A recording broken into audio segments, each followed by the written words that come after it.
கொட்டுக்காளி திரைப்படம் குறித்து சமீபத்தில் கெவி திரைப்பட விழாவில் பேசிய அமீர் பேசிய பேச்சு மிகப்பெரிய சர்ச்சைக்குள்ளானது. அதெல்லாம் பார்க்கும்போது டக்குன்னு எனக்கும் கொஞ்சம் வருத்தமாக தான் இருந்தது. அப்புறம் முழு வீடியோ பார்த்த பிறகு தான் அதில் இருக்கிற விஷயங்கள் நம்மளுக்கு புரிஞ்சுது. அதை பற்றி ஒரு பார்வை, அதுதான். அதை கொட்டுக்காளி படத்தை ஏன் தேட்டரில் ரிலீஸ் பண்ணாருன்னு இவர் சொன்னது தான் பிரச்சனை அப்படின்ற மாதிரி நிறைய ஊடகங்கள் அதை ஒரு மாதிரி அதை பண்ணியிருந்தாங்க. இதில் உண்மை நிலவரம் என்ன அப்படின்றத இந்த எபிசோடில் பார்க்க போகிறோம். அதற்கு முன்பாக இந்த தளத்தை இதுவரை சப்ஸ்கிரைப் பண்ணாதவங்க சப்ஸ்கிரைப் பண்ணுங்கள், லைக் கமெண்ட் ஷேர் பண்ணுங்கள். ஸோ இப்போ விரிவான விமர்சனத்திற்கு, விரிவான பார்வைக்கு ஸ்டே டியூன் வித் அஸ்.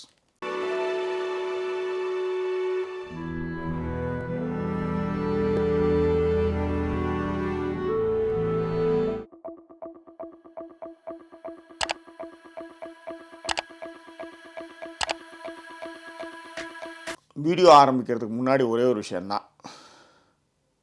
வாழை, கொட்டுக்காளி இந்த ரெண்டு படமும் நான் பார்க்கல. வாழை இங்கேருந்து ஒரு 100 மைல் தொலைவில் ஒரு தேட்டரில் ரிலீஸ் ஆச்சு. 100 மைல்ன்றது மைல் கணக்கில் போடும், இங்கே கிலோமீட்டர் கிடையாது. அது மட்டும் இல்லை, மாத கடைசி கொஞ்சம் டைட்டு, அது ஒரு விஷயம், அதனால் போகலை. ஸோ படம் 2 நாள்லே வீடியோ வந்துருச்சுன்னு வச்சுக்கோங்க, அது வேறு விஷயம். பட் எனக்கு அதில் பார்த்துட்டு சொல்கிறதுக்கு எனக்கு உடன்பாடு இல்லை. அது ஓடிடியில் வந்த பிறகு அதை பற்றி பேசலாம் அப்படின்றது தான். அதே மாதிரி கொட்டுக்காளி திரைப்படமும் வீடியோ வந்ததுக்கப்புறம், ஓடிடியில் அந்த மாதிரி வந்ததுக்கப்புறம் இந்த 2 படங்களை பற்றும் அப்புறமேட்டா நம்மளுடைய பார்வையை பேசுவோம். ஆனாலும் ஓரளவுக்கு கொட்டுக்காளி திரைப்படத்தை பற்றி நம்மளால் ஓரளவுக்கு புரிதல் வருது. அது என்ன மாதிரியான படம் அப்படின்ற இந்த விமர்சனங்கள் மூலமாக வைக்கும்போது அந்த விமர்சனங்களை பார்க்க முடியுது. இதற்கு அமீர் எதிர்வினை ஆற்றியதையும் எந்த வகையில் அப்படின்றதையும் அதில் நம்ம பார்க்குறோம். முதல்ல அமீர் மேட்டருக்கு வந்துடும். கெவி திரைப்பட விழாவில் ஒரு சிறப்பு விருந்தினராக அமீரை கூப்பிட்றாங்க. அவர் போகிறாரு, பேசுகிறாரு. பேசும்போது அவர் என்ன சொல்கிறாருன்னா, ஒரு சிறப்பு அழைப்பாளராக போகும்போது அவங்களுக்கு ஃபேவராக சில விஷயங்கள் பேசுவோம். அதில் கூட பார்த்தீங்கன்னா அந்த படத்தோட டைரக்டர் இவருக்கு எதுவுமே பேசலை, இவருடைய பேரை சொல்லணும் போது அவர் பதட்டத்தின் காரணமாக அவர் சொல்லலை அப்படின்னு பேசியிருந்தார். இதன் மூலமாக என்னென்னா, அந்த படத்தினுடைய கதையை சொன்னால் தான் உங்களுக்கு ஓரளவு புரியும். நம்ம இதுக்கு முன்னாடி இதே மாதிரி ஒரு தேன் நினைக்கிறேன், தேன் அந்த படம், அதில் இதே மாதிரி ஒரு மலைவாழ் கிராமத்தில் இருக்கிறவங்க ஆதார் அட்டைக்காகவும் கவர்மெண்ட் ஹாஸ்பிட்டலுக்கும் வரது எவ்வளோ சிரமம் அப்படின்றத காமிச்சிருப்பாங்க. I think so. அந்த மாதிரி இந்த கெவியும் என்னென்னா, கொடைக்கானல், அதாவது தேனியிலேருந்து கொடைக்கானல் போகிற மலைப்பகுதியில் இருக்கிற ஒரு ஊருன்னு நினைக்கிறேன் இது இந்த கெவி. இவர் தன்னுடைய சிறு வயதில் அந்த மாதிரி போயிட்டு வந்த விஷயங்களையும், அங்கே ஏதோ ஒரு நடுவில் இன்னொரு எஸ்டேட் இருக்கு போல இருக்குது, அங்கே எல்லாமே இப்படி தான் இருக்குமா, ரோடே இப்படி இருக்குமா, குதிரையில் தான் இருப்பாங்க, சின்ன வயசில் போயிருக்கேன் அப்படின்னு சொல்லியிருக்கிறாரு. அந்த மாதிரியான ஒரு மலை கிராமத்தில் ஒரு பெண் பிரசவ வலியில் துடிக்கும்போது அங்கே சாலை வசதியே கிடையாது. அதாவது பகலில் அரசு மருத்துவமனைக்கு புலதாச்சி பொம்பளை கூட்டு போகிறதுக்கு 7 மணி நேரம் ஆகும் அங்கே இந்த ஊர்லேருந்து. அப்படி இருக்கும்போது இன்னும் நைட்டுன்னா அது சொல்லவே வேணாம், உயிருக்கு உத்தரவாதம் இல்லாத ஒரு பயணம் தான் அது அப்படின்றதையும் பதிவு பண்ணுறார். அப்போ இந்த மாதிரியான மக்கள்கள் இருக்கிறாங்க அப்படின்னும் போது ஒரு திரைப்படம் அதை எடுக்கும்போது அது முதல்வர் கண்ணுக்கோ இல்லை அரசு துறை அதிகாரிகளுடைய கண்ணுக்கோ ஆர்எல்ஸ் விவாதங்களை உள்ளடக்கி அதன் மூலமாக ஒரு தீர்வு கிடைக்கும் அப்படின்றத ஒரு உதாரணத்தோடு சொல்கிறார். உதாரணமாக ஜெய்பீம் இந்த படம் பார்த்துட்டு இருளர்களுக்கு பட்டா வழங்குகிற விஷயங்கள்லாம் அரசு முன்னெடுத்துச்சு. அந்த மாதிரி இந்த படத்தை பத்திரிகையாளர்கள் பார்த்துட்டு குறைகள் இருந்தால் கூட கொஞ்சம் இது அடக்கி வச்சுட்டு நல்ல விஷயங்களை சொல்லுங்கள் அப்படின்றது தான் அவருடைய பாயிண்ட். மீன்வாயில் இந்த படத்தினுடைய சப்ஜெக்டை சொல்லும்போது அவர் ஒரு வார்த்தை விட்டார். நாம் உலகளாவிய கார் ரேஸ் பந்தயத்தை நடத்துகிற அளவுக்கு நம்ம வளர்ந்துட்டோம். அது என்னென்னா, மறைமுகமாக சுட்டி காட்டல் இங்கே இப்படி ஒரு விஷயம் நடக்குது, ஆனால் இந்த இடத்துல இன்னும் சரியான சாலை வசதிகளே இல்லை அப்படின்ற ஒரு விஷயத்தையும் சொல்கிறதுக்காக அவர் என்ன சொன்னார்னா, அதாவது ஊடகங்கள் அதை எப்படி திருத்தி விட்டுச்சுன்னு கூட சொல்லலாம். அதாவது அவர் என்னென்ன ஒரு வார்த்தை சொன்னார், அதுவும் வேணும் ஆனால் இதுவும் வேணும் அப்படின்றது தான் அந்த பொருள்படுறது. அதுதான் முழு வீடியோவை நான் பார்க்கும்போது, ஸ்ருதி டிவியில் பார்க்கும்போது அது பொருள்பட்டது என்னென்னா, அதுவும் வேணும், இது உலகளாவிய கார்பந்தயங்களும் நடக்கணும், அதே நேரத்தில் இந்த மாதிரியான சாலை வசதிகளையும் செய்யணும். இந்த படம் அந்த மாதிரி ஒரு கவனத்தை ஈர்க்கணுன்ற துணியில் தான் அவர் பேசினார். சில முட்டாள்கள்லாம் உலகளாவிய கார்பந்தயம் தேவையா அப்படின்னும் போது அது நேரடியாகவும் மறைமுகமாகவும் நிறைய பேர் வேலை வாய்ப்புகள் உருவாக்குது. 1. 2வது, இந்திய அளவில் எனக்கு தெரிஞ்சு இது முதல் இடம் நினைக்கிறேன். ஹைதராபாத்தில் கூட நைட்டில் ஏதோ ஒரு தகவல் படித்தேன், நைட்டில் நடத்துனாங்க, இங்கே பகல் நடத்துனாங்க, இங்கே நைட்டு நடத்துகிறாங்க அப்படின்ற மாதிரி சொல்லியிருந்தாங்க. இதன் மூலமாக உலகளாவிய அளவில் இந்த தமிழ்நாடை பற்றிய பார்வைகள் உயரும். இப்போ ஸ்லம்டாக் மில்லியனர் படம் பார்த்தோம். அந்த படம் நீங்கள் வந்து வெற்றி படம் அப்படிலாம் இருந்தாலும் கூட டேனி பாயல், ஏஆர் ரஹ்மான்லாம் சொன்னாலும் அது சேரி பகுதியினுடைய வாழ்வியலை பிரதிபலித்த ஒரு படம் அது. ஓகேவா? நல்ல கதை, அதெல்லாம் ஓகே.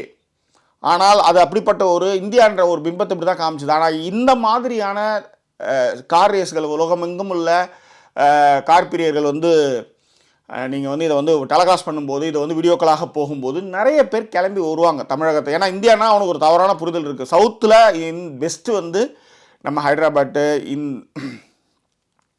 சவுத்தில் வந்து பெஸ்ட்டு வந்து நம்ம சென்னை, கேரளா, கர்நாடகா, ஹைதராபாத்து, இந்த மாதிரி வந்து ஒரு நாலு ஸ்டேட் இருக்கு இல்லையா? இந்த 4 ஸ்டேட்டை பார்க்குறது கிளம்பி வருவான். அப்போ சுற்றுலாத்துறை மூலமாக வளர்ச்சி அடையும் போது அந்நிய செலவணிலாம் நிறையா வருன்றதுக்கும் உலகளாவிய அளவில் ஈர்ப்பாளர்கள் இங்கே வர்றதுக்கும் இந்த மாதிரியான ஒரு விஷயம் இருக்குன்றதை காமிக்கிறதுக்குமாக இந்த மாதிரியான விளையாட்டு போட்டிகள் அங்கங்கே நடக்குது. இல்லைனா எல்லாத்துக்கு எதுக்கு வந்து ஒலிம்பிக்கை நடத்தணும், எதுக்கு வந்து இந்த மாதிரி என்னென்னா மக்கள் நிறைய பேர் வந்து அதற்காக ஒன்று கூடும்போது அங்கேருந்து நிறைய விஷயங்கள் பணப்புழக்கத்துலேருந்து நிறைய விஷயம் நடக்கிறதுக்காக நடத்தப்படுறது இது, ரைட்? அப்போ வழங்க மாதிரி இவருடைய பேச்சை வந்து திருச்சி விட்டாங்க. இப்போ கார் பந்தயம் தேவை அப்படின்ற மாதிரி போட்டாங்க. அதுக்கு வந்து ஒரு சரியான பதில் சொன்னாங்க. இப்போ இது சினிமா தேவையா? இந்த மாதிரி நீங்கள் எதிர்ப்படையாக ஒரு விஷயம் ஒன்று பண்ணும்போது அதுக்கு பதில் சொல்கிறதுக்கு நிறைய பேர் இருக்கிறாங்க. பட் நான் வந்து இந்த விஷயத்தை நான் அப்படி பார்க்கல. ஏன் அப்படின்னா அவர் வந்து அந்த துணியில் சொல்லலை. அதுவும் வேணும் அப்படின்றத சொன்னதுனால அவர் தப்பிச்சிட்டார். இதுவும் இல்லைன்னா அப்புறம் புரிதல் இல்லைன்னு அர்த்தம். அதாவது இது ஒரு படம், இப்படி ஒரு சமூகத்தில் இப்படி ஒரு மலைவாழ் மக்கள் இப்படி கஷ்டப்பட்டுருக்காங்க, அங்கே ஒரு மருத்துவமனை வேணும், இல்லை அங்கே ஒரு சாலை வசதி வேணும், அங்கே ஒரு ஈஸி இது வேணும் அப்படின்றது சுதந்திரம் பெற்று 70 ஆண்டுகள் ஆகிடுச்சுன்ற குமரல்கள் எல்லாமே கரெக்டு. இந்த ஒரு படைப்பு என்பதே என்னென்னா இந்த மாதிரியான விஷயங்கள் வெளியே வரணும் அப்படின்றதுக்காக தான். ஜெய்பீம் வந்து அந்த அளவுக்கு வந்து அது ஒரு அந்த படைப்பு வந்து அது ரொம்ப நேர்மையாக இருந்தது. அப்போ இவர் என்ன சொல்கிறாரு, அடுத்த கதை இந்த கொட்டுக்காளிக்கு வர அப்போ இவர் என்ன சொல்கிறாருன்னா, ஜெய்பீம் வந்து இந்த மாதிரியான ஒரு மிகப்பெரிய மாற்றங்களை ஏற்படுத்துச்சு. அதே மாதிரி இந்த கொட்டுக்காளி படம் வந்து அதுக்கு உதாரணம் சொல்கிறார். என்னென்னா இப்போ கொட்டுக்காளி வந்து எல்லாருமே வந்து பார்த்துட்டு நல்லா இல்லை அப்படின்றாங்க. அது மெயின் ஸ்ட்ரீம் ஃபிலிம் கிடையாது, அது வந்து ஒரு அவார்டு ஃபிலிம். ஸோ அந்த படத்தை வந்து அதுக்கான மரியாதையோடு நிறுத்திருக்கணும், அதை வெளிப்படுத்தியிருக்கக்கூடாதுன்னு. சரி, அதை பற்றி நம்ம அடுத்தது பேசுவோம், அது வேறு விஷயம். இப்போ இந்த படம் கெவி இருக்குல்ல, இந்த படத்தை அவர் எப்படி சொல்கிறாருன்னா, ஒரு ஜெய்பீம் மாதிரி ஒரு சினிமா கிராமரோட ஒரு நல்லா எடுத்துட்டிங்கன்னா சூப்பராக இருக்கும், ஒன்றும் பிரச்சனை இல்லை. ஆனால் நீங்கள் கஷ்டப்பட்டேன்னு சொல்லி இதில் பணத்தை போட்டு முதலீடு பண்ணி எடுக்கும்போது சில படங்கள் வந்து வேலை கரைச்ச நீராக போயிடும். ஓகேவா? அப்படி ஏன்னா இந்த படம் வந்து ஏன்னா யாரோ ஒருத்தனுடைய குறையோ யாரோ ஒருத்தனுடைய வலியோ சொன்னாலோ அதை வந்து எகத்தாளமாக பேசுறதுக்கு இங்கே நிறைய பேர் இருக்கான். அப்படி இருக்கும்போது இந்த மாதிரியான ஒரு வழியை மிக சரியாக வாழை மாதிரி நீங்கள் சரியாக ப்ரெசென்டபுளாக பண்ணிட்டீங்கன்னா பிரச்சனை இல்லை. ஆனால் அப்படி பண்ணலைன்னா நீங்கள் உங்கள் உழைப்பெல்லாம் வெள்ளைக்கு வரைச்ச நேராக போயிடும். அதே நேரத்தில் கொட்டுக்காளி மாதிரியான ஃபிலிம் வந்து அது ஃபிலிம் ஃபெஸ்டிவல் படம், அதை வந்து ஒரு 150 ரூபா 200 ரூபா டிக்கெட் வாங்கி ஃபேமிலியோடு போனவன் அதை வந்து எதிர்க்கிறான். அந்த படத்துக்கான மரியாதை இவங்க வந்து தேட்டரில் ரிலீஸ் பண்ணியிருக்கக்கூடாது அப்படின்றத அவர் சொல்ல வந்த விஷயம். ஒரு உதாரணத்துக்காக, அதாவது கெவி திரைப்படக்குழுவினரை பாராட்டுவதற்காக வந்து அவர் அப்படி வந்து சொன்னதுன்னு வச்சுக்காங்களேன், நல்ல இதில் தான் சொன்னார். ஆனால் அவர் சொன்ன விதத்தில் ஒரு மாற்று கருத்து இருக்குது. அதாவது இங்கே இருக்கிற ஆட்களை திருப்திப்படுத்துவதற்காக பேச ஆரம்பித்து ஒட்டுமொத்த திரைப்பட அந்த விஷயத்தையே, அதாவது அது என்ன சொல்கிறது, ஒரு மாற்று சினிமாவாக வந்து மக்கள் மனிதில் வந்து பதிவுப்படுற ஒரு விஷயத்தை வந்து கொஞ்சம் தவறாக வந்து புரிதலோடு பேசிட்டாரோ அப்படின்றது என்னுடைய அபிப்பிராயம். காரணம் என்னென்னா, அவர் என்ன சொன்னார்னா, படம் பார்த்து வெளியே வந்தாலும் வெட்டுவேன், குத்துவேன் அப்படிலாம் பேசுகிறான். அவங்களுக்கு யார் அந்த ரைட்ஸை கொடுத்தது? பணம் வாங்கி நீ படம் பார்த்துன்ற ஒரே காரணத்துக்காக நீ அதெல்லாம் பேசுகிற அப்படின்னு இவர் வந்து, அதாவது யூடியூப்பில் FDFS பார்த்துட்டு வர்றவங்களுடைய ரியாக்ஷனுக்கு ஒரு பதில் சொல்கிறார். அந்த இடத்துல அமீருடைய புரிதல் கொஞ்சம் சறுக்கல்னு நான் சொல்லுவேன். யூடியூபுடைய FDFS எப்படின்னா, ஒரு காலத்தில் உண்மையிலே ஆரம்பிக்கும் பொழுது மிக சிறப்பாகவே இருந்தது. அதாவது ஒரு ரிவ்யூவர் பேசுகிறத விட பலதரப்பட்ட மக்கள் அந்த பார்வைகள் எப்படி இருக்குது, அவங்களுடைய பார்வை, அந்த படம் பார்த்து வெளியே வர்றவங்க பார்வை எப்படி இருக்குது அப்படின்றது தான் FDFS. இந்த FDFSல வந்து என்ன பண்ணிட்டாங்கன்னா, நிறைய திரைப்பட தயாரிப்பாளர்கள் அவங்களுடைய ஆட்களையே வந்து டிக்கெட்டை வாங்கி அனுப்பிச்சி உள்ளார விட்டு வெளியே வந்துமே ஆஹா ஓஹோ, ஏன்னா அந்த ஃபஸ்ட் ஷோ பார்த்து டிக்கெட் புக் பண்ணுறவங்க நிறைய பேர் இருக்காங்க. அதனால் வந்து அது வந்து பலதரப்பட்ட மக்களுடைய கருத்தாக இருக்கும்போது அங்கே என்னென்னா இந்த மாதிரி ஆட்களை வந்து அனுப்பி என்ன பண்ணுறது அப்படின்னா, சூப்பர் அப்படின்னு சொல்கிறது ஒன்று இருக்குது. இன்னொன்று என்னென்னா, பிடிக்காத ஒருத்தன் படம் ரிலீஸ் ஆகுது ஒரு டைரக்டர், இது எல்லாமே அரசியல் தான். அதுக்குள்ளே ஒரு 20 பேரை அனுப்பி விடுறது, நல்லா இருந்தால் கூட நல்லா இல்லை படம் படம் அந்த மாதிரி பேசுகிறவங்களும் இருக்காங்க. அது மட்டும் கிடையாது, எஃப்டிஎஃப்எஸில் தலையை காட்டி பேசணுன்றதுக்காகவே பேசுகிறவங்களும் இருக்கிறாங்க. எஃப்டிஎஃப்எஸில் அந்த வீடியோக்களில் தொடர்ந்து சினிமாவை வந்து பார்த்துட்டு மிக மோசமாக விமர்சனம் பண்ணுறவங்க அதில் இருக்கிறாங்க. அது என்னென்னா, அதை ஏன் இவங்க ஊக்குவிக்கிறாங்க அப்படின்னா, இந்த எஃப்டிஎஃப்எஸ் இருக்கிற யூடியூபர்ஸ் ஏன் ஊக்குவிக்கிறாங்கன்னா, உண்மையை சொன்னால் அதன் மூலமாக, அதாவது நல்லது சொன்னால் எவன் பார்ப்பான், நல்லது சொல்லி எவன் வந்து ரசிச்சிருக்கான் சொல்லு, அதை திட்டணும், அதை ட்ரோல் பண்ணணும். ஸோ இதெல்லாம் வந்தால் தான் வியூஸ் நிறையா போகும். வேறு ஒன்றுமே இல்லை, அதை மீம்ஸ் மெட்டீரியலாக மாற்றணும்.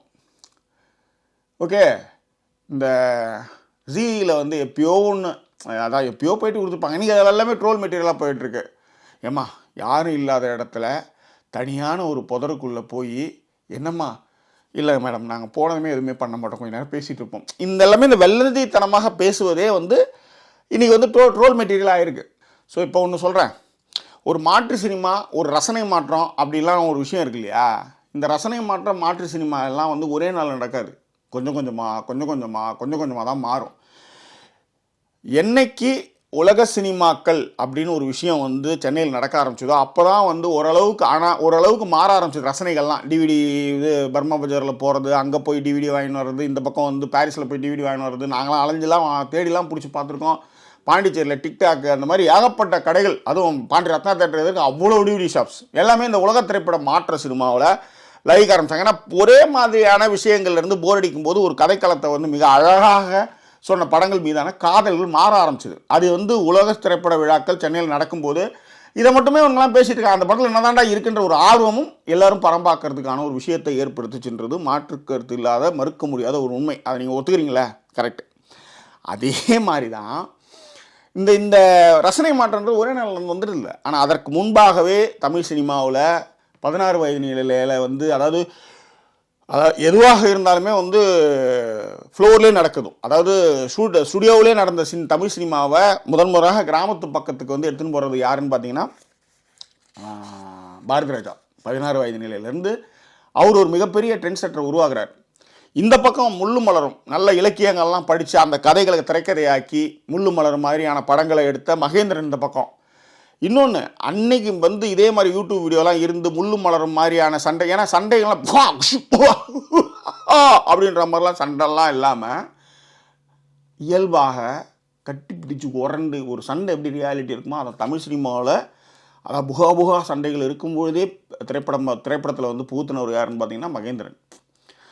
ராஜாவை அந்த இடத்துல அமைதியாக்கி அப்படியே வேறு லெவல் பண்ணியிருப்பார். ஏன் சொல்கிறேன் அப்படின்னா, இந்த யூடியூப் கலாச்சாரம் அன்றைக்கி இருந்துன்னா படம் எடுத்து வச்சுருக்கேன். ஒரு சண்டைனா ஒரு ஈர்ப்பானா ஒன்றுமே இல்லை, கட்டி பிடிச்சி மொரண்டு இருக்கானுங்க, இன்னும் சைடில் டொன்னு சவுண்டு, என்ன இது படம் அப்படின்னு சொல்கிறதுக்கு ஆட்கள் இருந்திருக்கும். அப்போ இவ்வளோ விடுங்க, பாலு மகேந்திராவுடைய வீடு சந்தியாக 2 படம், இந்த 2 படமே இந்த மாதிரியான கொட்டுக்காளிகளாம் முன்னோடியான திரைப்படங்கள். அதெல்லாமே அது அவருடைய எல்லா படங்களுமே, அதாவது பாலு மகேந்திராவுடைய எல்லா படங்களுமே அந்த மாதிரியான உலக சினிமாக்களுடைய சாயலில் அந்த மாதிரி தேவையில்லாத விஷயங்கள் இல்லாமல், தேவையில்லாத லைட்டிங் இல்லாமல், ரொம்ப அழகாக இயல்பாக ஒரு ஜன்னல் வழியாக ஒரு குடும்பத்தை பார்க்குற மாதிரி, ஒரு காதலை பார்க்குற மாதிரியான திரைப்படங்களை பகிர்ந்தவர் நம்ம தமிழ் சமூகத்துக்கு கொடுத்தவர் பாலு மகேந்திரா. அவருடைய வீடு சந்தியாகரம், ஒரு வேளை வீடு வந்துருந்துன்னு வச்சுக்காங்க. இப்போ இவர் இந்த விவேக் மெட்டீரியல் ஒன்று இருக்குல்ல, காமெடி பண்ணார், தாத்தா தாத்தா எங்கே சரி அங்கே அப்படின்ற மாதிரி அதான் இன்னைக்கு மெட்டீரியலாக போட்டிருப்பாங்க. ஸோ அது அந்த காலகட்டத்தில் இருந்தாலும் அந்த ரசனையை மாற்றி நம்மளை ஓரளவுக்கு அது மேம்பாடு பண்ணிக்கிட்டே வர்றது இந்த மாதிரியான திரைப்படங்கள் தான். அன்பே சிவமே இருக்கட்டுமே, என்னங்க ஒரு மூஞ்சி சுருக்கிக்கிட்டு அந்த நொண்டி ஆகினேன் அப்படின்ட்டு போவான். அப்போ அதுக்காக வந்து எதுக்கு அன்பே சிவத்தை வந்து மெயின் ஸ்ட்ரீம் படத்தில் இறக்கணும்? குணம் என்னங்க பைத்தியக்கார மாதிரி சுற்றிட்டே இருக்கிறான் எப்போ பார்த்தாலும், உள்ள சமாகவே ஓலகத்தை என்ன அப்படின்ட்டு போனான்னா அதுக்காக நீங்கள் எதிர்வினை காட்டுவீங்களா? அந்த மாதிரி தான் இந்த விஷயத்தை எடுத்துக்கணும். ரசனை மாற்றம் என்பது கொஞ்சம் கொஞ்சமாக நடந்துக்கிட்டு இருக்கிற ஒரு விஷயம். அதனால் கத்துறவன் பேசுகிறவன் பேசிட்டு தான் போவான். ஆனால் என்றைக்குமே அவங்க ட்ரெய்லரை நீங்கள் பார்த்தீங்கனாலே அதுலேயே அவங்க இது என்ன மாதிரியான ஃபிலிம் அப்படின்றத சொல்லிட்டாங்க. அதற்கு யாரோ ஒருத்தவங்க கத்திட்டான். அதான் நான் சொன்னேன், இந்த யூடியூப்பில் எஃப்டிஎஃப்எஸில் பேசுறதுக்குன்னு ஒரு குரூப் வருது. அந்த பேசுறதுல வந்து அதே மாதிரி இவங்களும் வந்து அது திட்டினா தான் இவங்களுக்கு கண்டென்ட் போது அதை வந்து இப்போ எக்ஸ்ப்ளாய்ட் பண்ணுறாங்க. அப்படி இருக்கும்போது அதை வந்து நீங்கள் ஒரு பெரிய விஷயமா எடுத்துட்டா ஏங்க, இப்போ இந்த கொட்டுக்காளி படம் ஓடுதுன்னு வச்சுக்கோங்களேன், ஒரு 50 பேர் பார்க்குறான், அதில் 20 பேர் கழுவி ஊற்றுறான்னு வச்சுக்கோங்க. அப்போ அந்த 30 பேர் ஒருத்தன் இருக்கான்ல, அவன் பேசாமல் இருக்கான்ல, அந்த கழுவி ஊற்றுற 20 பேர் தான் நீங்கள் கருத்தில் எடுத்துக்கலான்றதான் என்னுடைய கேள்வி. ஓகேவா? இந்த மாதிரியான திரைப்படங்களை தயாரிக்கிறதும் அந்த ஜானரில் எடுத்துக்கிட்டு போய் ரசனை மாற்றத்தை வித்துடுறதும் வந்து பெரிய விஷயம், சாதாரண விஷயம் இல்லை. எல்லாரும் தான் எல்லா விஷயத்தையும் பண்ணிடுறான். ஆனால் இந்த மாதிரியான படைப்புகள் எடுக்கிறதுக்கு ஒரு தனி கட்ஸ் வேணும். ஸோ அதை கொட்டிக்காளி திரைப்படத்தினுடைய இயக்குனர் வினோத் ராஜ் வந்து அதை சிறப்பாகவே பண்ணியிருக்கிறார். ஓகே, ஸோ இப்படியான ஒரு படத்துக்கு சிவகார்த்திகேயன் மாதிரியான ஆட்கள் அதற்கு முன்னுரிமை கொடுத்து அதை வந்து மெயின் ஸ்ட்ரீம் மீடியாவில் எடுத்துகிட்டு வரணுன்றதுக்காக அதற்கான ப்ரொமோஷன்ஸ்லேருந்து நல்ல விஷயங்கள்லாம் நிறைய பண்ணியிருக்கும் போது எவனோ 4 பேர் வந்து வேண்டாத பையன், சினிமா ரசனை இல்லாத பையன், கமல் சொன்ன மாதிரி ரசனை மேம்பாடே இல்லாத ஒருத்தன் வந்து பேசிட்டு போனான்றதுக்காக அதை ஒரு பெருசில் எடுத்துக்கக்கூடாது. அது மட்டும் கிடையாது, இந்த கெவி படத்துக்கு வந்து இது சொல்கிறேன், அதாவது தன்னம்பிக்கையை சொல்கிறேன். நீங்கள் புதுசாக படம் வரும்போது நீங்கள் வந்து பணத்தை ரொம்ப விட்டு ப்ரொமோஷன் அதெல்லாம் சொல்லி கை கடிச்சிக்க போகிறீங்கன்னு சொல்கிறதுக்காக இப்படி சொல்ல வந்தது தான். இப்படி அவர் அப்படி சொல்லியிருக்கக்கூடாது. ஓகே, அதற்கான மரியாதை அங்கே தான் வச்சுருக்கணும் அப்படின்றதெல்லாம் கிடையவே கிடையாது. இங்கே அப்படிலாம் கிடையாது. இந்த உலகத்தில் எதுவுமே புனிதம்லாம் கிடையாது.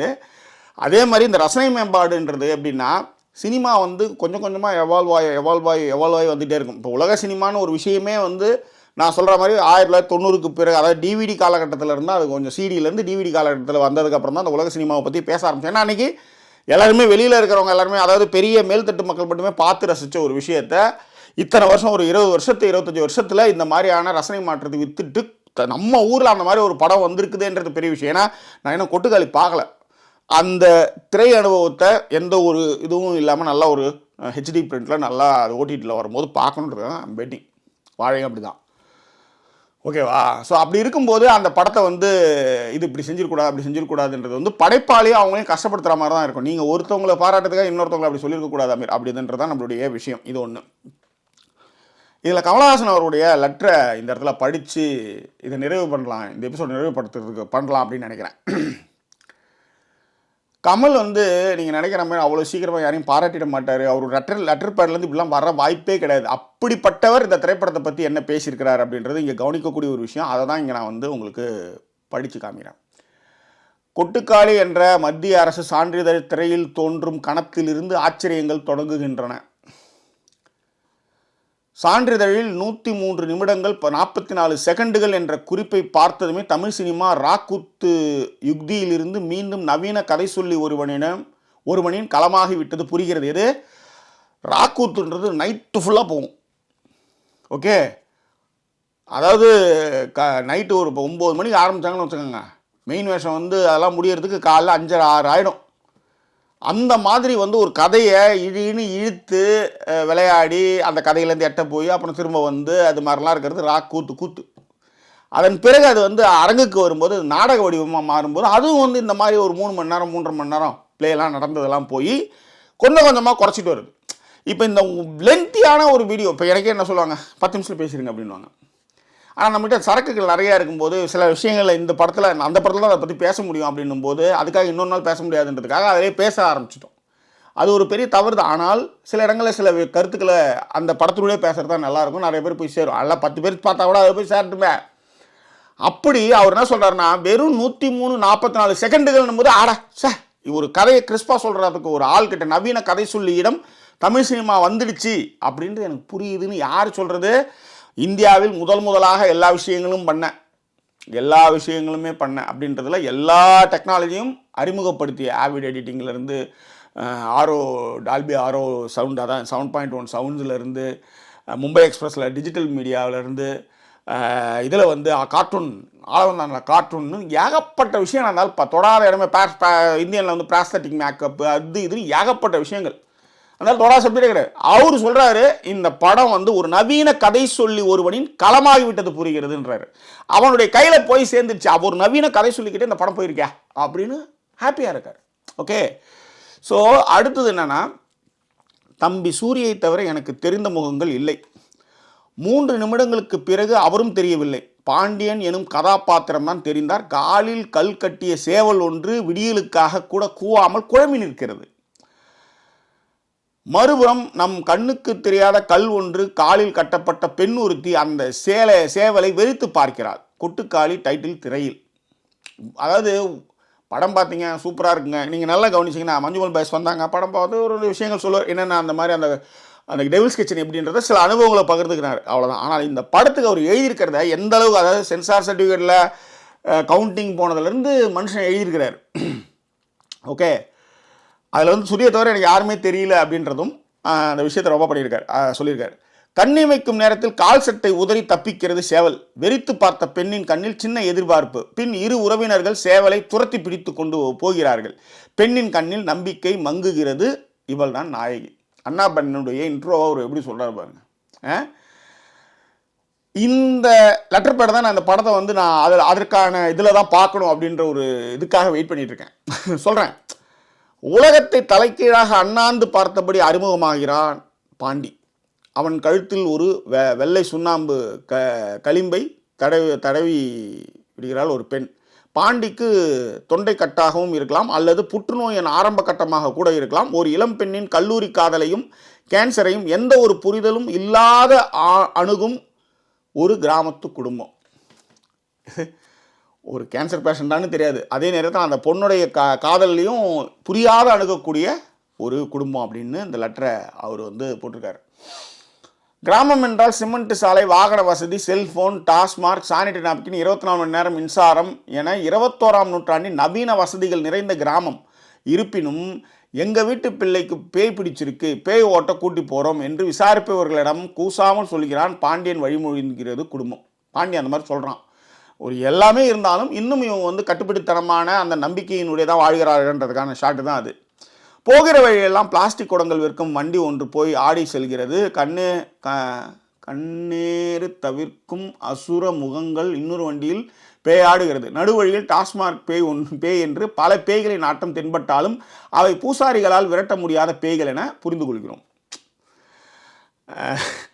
கலையிட்டாரு. இந்த பேய் கதை தான் காதல் பேய் கதை. நாயகன் கண்ணில் பூமியின் பொறுமை தெரிகிறது. பின்னணி இசை என்று எதுவும் இல்லை. டைட்டில் கார்டில் வரும் இயற்கைக்கு நன்றி என்ற வாசகத்தின் பொருள் ஒளிப்பதிவிலும் தெரிகிறது. இயற்கை தான் படத்தின் இசை. குலதெய்வ கோயிலை நெருங்குகையில் சிறுவன் கார்த்திக் வாயால் கொடுக்கும் சினிமா பாணி பின்னணி இசைதான் ஒரு சின்ன கிண்டலுடன் இந்த படத்தில் அவை இல்லை என்பதை நினைவுபடுத்துகிறது அப்படின்றார். ஆணாதிக்கத்தின் குறியீடுகளாக சேவல், சீரும் காளை, பாண்டியன், பூசாரி என்று பலர் இருந்தாலும் அவற்றை நாயகி எதிர்கொள்ளும் விதம் காலம் மாறிவிட்டதை மற்ற பாத்திரங்கள் புரிந்து கொள்ளாவிடிலும் பார்வையாளர்களாகிய நமக்கு படம் பிடித்து காட்டுகிறது. அதாவது அந்த கூட இருக்கிற கதாபாத்திரங்களால் புரிஞ்சிக்க முடியாட்டாலும் கூட நமக்கு இது வந்து புரிய வைக்குது அப்படின்றார். கடைசியில் இயக்குனர் பாண்டியனையும் நம்மையும் பகுத்தறிவின் கரையோரமாகவும் மனிதத்தின் விளிம்பிலும் நிறுத்திவிட்டு தன்னுடைய கடமை முடிந்த சந்தோஷத்தில் விளக்கை அணைத்துவிட்டு வீட்டுக்கு கிளம்பிவிடுகிறார். இந்த காதல் கதையின் முடிவை பாண்டியனைப் போலவே நாமும் உணர உந்தப்படுகிறோம். கிளைமாக்ஸை வந்து உங்கள் கையிலே விட்டார். அதுதான் ஒரு சிறந்த இயக்குனருக்கு அழகு. நான் அதை நிறைய விஷயங்களில் சொல்லியிருக்கேன், நிறைய இடங்களில் சொல்லியிருக்கேன். அதுக்கப்புறம் அந்த விஷயத்தை நீங்கள் எப்படி வேணாலும் அசைப்பட்டுக்கலாம். அதுதான் வந்து இது ஒரு மாதிரியான சினிமா, புரியுதுங்களா? ஏன்னா நான் வந்து விக்ரம் படத்தில் வந்து இவர் இறங்கிட்டு வந்து இந்த பக்கம் விக்ரம்னு யார்கிட்ட போகிறானே தெரியாமல் நம்ம குழம்பிருப்போம். எது விக்ரம் 1988 அப்பயே வந்து இந்த மாதிரி ட்ரை பண்ணியிருப்போம். அப்புறம் திருடாவில் இதே மாதிரி இந்த பக்கம் கூப்பிடுவோம், அந்த பக்கம் கூப்பிடுவோம், நடந்து விடும். அப்போலாம் ஏன் இது ஒழுங்காக யார் பக்கம் போனாலும் சொல்லிடுப்பே அப்படின்ற ஒரு புரிதல் இல்லாத காலகட்டங்கள். ஆனால் இந்த மாதிரியான படங்கள்லாம் பார்க்கும்போது ஆஹா, நம்மக்கிட்ட வந்து நம்மளையும் ஒரு ஆளாக மதித்து நம்மக்கிட்ட ஒரு முடிவு கொடுக்குறாயா அப்படின்ற ஒரு ஃபீலை இதெல்லாம் கொடுத்ததுன்றதாங்க மேட்ரு. இது கொட்டுக்காளி படத்தின் விமர்சனம் அல்ல. இனி இது போன்ற நல்ல சினிமாக்களும் தமிழில் அடிக்கடி வரும் என கூறும் கட்டியம். ஒரு சிலருக்கு எச்சரிக்கை. ரசனை குறைபாடு உள்ளவர்கள் தம்மை விரைவில் மேம்படுத்தி கொள்ளாவிடில் நல்ல நவீன சினிமாவின் நீரோட்டத்தில் கலக்க முடியாது. கரையிலேயே நின்றபடி தண்ணீரை அசுத்தப்படுத்தாமல் அவர்கள் தாங்கள் தாகங்களை தீர்த்து கொள்ள வேண்டியதுதான். அதாவது நீங்கள் வந்து ரசனை மாற்றத்துக்கு நீங்கள் உட்படுத்தாவிடில், உங்களை நீங்கள் வந்து ரசனையை மேம்படுத்திக்கலன்னா நீங்கள் தண்ணியெல்லாம் இறங்கலாம், அதை பண்ண முடியாது. கரையிலேருந்தே நீங்கள் பார்த்துக்கிட்டு இருக்க முடியும், அவ்வளோதான் அப்படின்ற மாதிரி சொல்லியிருக்கிறார். ஸோ மொத்தத்தில் கொட்டுக்காளி குழுவினர் அழகான சினிமா மொழியில் அற்புதமான பகுத்தறிவு கதை ஒன்று சொல்லியிருக்கிறார்கள். அதற்கு இயற்கைக்கு மட்டுமல்ல ஒரு சிவகார்த்திகேயனுக்கும் நன்றி. சாளரமல்லாத சிறையாக தமிழ் சினிமாவை பழைய வர்த்தகர்கள் வைத்திருக்க முடியாது. புதிய பார்வையாளர்களும் புதிய படைப்பாளிகளும் பல்கி பெருகிவிட்டார்கள். ஜெய் சினிமா கமலஹாசன். அதாவது கிரியேஷன்ஸ் வந்து அடுத்தவங்க கைக்கெல்லாம் போயிடுச்சு. ஓகே, இது தவிர்க்கவும் முடியாதது அப்படின்ற மாதிரியும் அவர் சொல்லியிருக்காரு. சிவகார்த்திகேயன் அசுரன் படம் அப்படின்ற ஒரு விஷயத்துலையும் இதை அணுகலாம். நிறைய பேர் சொல்லிட்டாங்க அதனால தான் இதை போட்டிருக்காருன்ட்டு. அப்படியே போட்டிருந்தா கூட ஃபோட்டோ எடுத்து அனுப்பிச்சிடுற ஆள் தான் ஒரு படத்தை ரசிக்காமல் ஒரு ஆளால் இவ்வளோ தூரம் எழுதவே முடியாது. அதுதான், ஏன்னா நீங்கள் அப்படி பேசினா அதுக்கு இது ஒரு பதில் சொல்லிக்கிறேன். ஸோ ரசனை மாற்றம் மேம்பட வேண்டியது ரொம்ப அவசியம். அதனால் வந்து யாரோ ஒரு 4 பேர் வந்து யூடியூப்பில் வந்து கத்திட்டான் அப்படின்றதுக்காக வந்து இன்னொரு படக்குழுவினருக்கு வந்து ஒரு என்ன சொல்கிறது, ஒரு மோட்டிவேஷன் கொடுக்குறேன் அப்படின்றதுக்கான பேசிய பேச்சு அது திரிக்கப்பட்டது. அதே மாதிரி இந்த விஷயத்தை அவர் அவ்வளோ பேசியிருக்க வேண்டியதில்லை. அதற்கு வந்து மெயின் ஸ்ட்ரீம் சினிமா இல்லை அப்படின்ற மாதிரிலாம் கிடையாது. அது கொடுத்து மாற்றினா தான் உண்டு. அப்படி இருந்துன்னா பாலுமகேந்திரன் வந்து இந்த படம் சந்தியா ராகவன் வீடு 2மே எடுத்துருக்க முடியாது. அந்த வீடு ஃபுல்லாக வந்து அவர் அந்த கிழவர் வந்து பஸ்ஸில் இறங்கி இந்த கோடம்பாக்கெல்லாம் பார்த்தீங்கன்னா மிரண்டு போயிடுவீங்க. வடபழனி அந்த கோடம்பாக்கெல்லாம் பார்க்கும்போது மிரண்டு போயிடுங்க. அந்த பஸ்ஸு அப்படியே செம்மன் கோயிலில் போய் நின்று போகும். வாசலாக்கெல்லாம் எப்படி இருந்துன்னு பாருங்கள். சொல்கிறேன், அந்த மாதிரி அந்த படம் வந்து அவ்வளோ விஷயங்கள் அது வந்து கொடுத்துச்சு அப்படின்னு சொல்ல வரேன். ஸோ அதனால் வந்து அமீர் வந்து பேசுறது திரிக்கப்பட்டது. ஆனாலும் இந்த கருத்தை அவர் அப்படி பேசியிருக்கக்கூடாது. இன்னொருத்தவங்களை உயர்த்துறதுக்காக, அவங்கள பயமுறுத்தாமல் இருக்கணுன்றதுக்காக. ஸோ அதுதான் மேட்ரு. ஸோ எனவே இது குறித்தான உங்கள் கருத்துக்கள் எதுவாக இருந்தாலும் அதை நீங்கள் பின்னூட்டங்களை தெரியப்படுத்துங்க. வேற என்ன, மீண்டும் வேறொரு எபிசோடில் உங்களை நான் சந்திக்கிறேன். அதுவரை நன்றி கூறி விடுவது உங்கள் ஜாக்கி சேகர். நன்றி, வணக்கம்.